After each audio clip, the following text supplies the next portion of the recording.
Europa league group ഘട്ട പോരാട്ടത്തിൽ Manchester യുണൈറ്റഡിന് ആവേശകരമായ വിജയം. ഓൾഡ് ട്രാഫോർഡിൽ നടന്ന മത്സരത്തിൽ റേഞ്ചേഴ്സിനെ 1-2 ഗോളുകൾക്കാണ് മാഞ്ചസ്റ്റർ യുണൈറ്റഡ് പരാജയപ്പെടുത്തിയത്.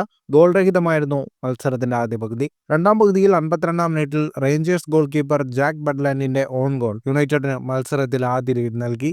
മത്സരം പുരോഗമിക്കവേ 88-ാം മിനിറ്റിൽ സിറിൽ ഡെസൈഴ്സ് റേഞ്ചേഴ്സിന് സമനില നൽകി. മത്സരം സമനിലയിലേക്കെന്ന് തോന്നിക്കവേ ഇഞ്ചുറി ടൈമിന്റെ 2-ാം മിനിറ്റിൽ ലിസാൻഡ്രോയുടെ അസിസ്റ്റിൽ മനോഹരമായ വോളിയിലൂടെ നായകൻ ബ്രൂണോ ഫെർണാണ്ടസ് മാഞ്ചസ്റ്റർ യുണൈറ്റഡിന്റെ വിജയ ഗോൾ കണ്ടെത്തുകയായിരുന്നു. ഈ വിജയത്തോടെ യൂറോപ്പ ലീഗ് പോയിന്റ് ടേബിളിൽ 4-ാം സ്ഥാനത്തെത്താൻ മാഞ്ചസ്റ്റർ യുണൈറ്റഡിനായി. 7 മത്സരങ്ങളിൽ 15 പോയിന്റുമായാണ് മാഞ്ചസ്റ്റർ യുണൈറ്റഡ് പോയിന്റ് ടേബിളിൽ 4-ാം സ്ഥാനത്തേക്ക് എത്തിയത്. അതേസമയം മറ്റൊരു മത്സരത്തിൽ ടോട്ടനാം ഹോഫൻഹെയിമിനെ പരാജയപ്പെടുത്തി. 2-3 ഗോളുകൾക്കായിരുന്നു ടോട്ടനാമിന്റെ വിജയം. നായകൻ സോങ് ഹ്യൂങ് മിന്നിന്റെ ഇരട്ട ഗോളുകളാണ് ടോട്ടനാമിന് വിജയം സമ്മാനിച്ചത്. ജെയിംസ് മാഡിസണാണ് മറ്റൊരു ഗോൾ സ്കോറർ. ഈ വിജയത്തോടെ ടോട്ടനം യൂറോപ്പ ലീഗ് പോയിന്റ് ടേബിളിൽ 7 മത്സരങ്ങളിൽ നിന്ന് 14 പോയിന്റുമായി 6-ാം സ്ഥാനത്തെത്തി. ഫുട്ബോൾ ലോകത്തെ കൂടുതൽ വാർത്തകൾക്കും വിശേഷങ്ങൾക്കുമായി സ്പോർട്സ് കഫേ സബ്സ്ക്രൈബ് ചെയ്യുക.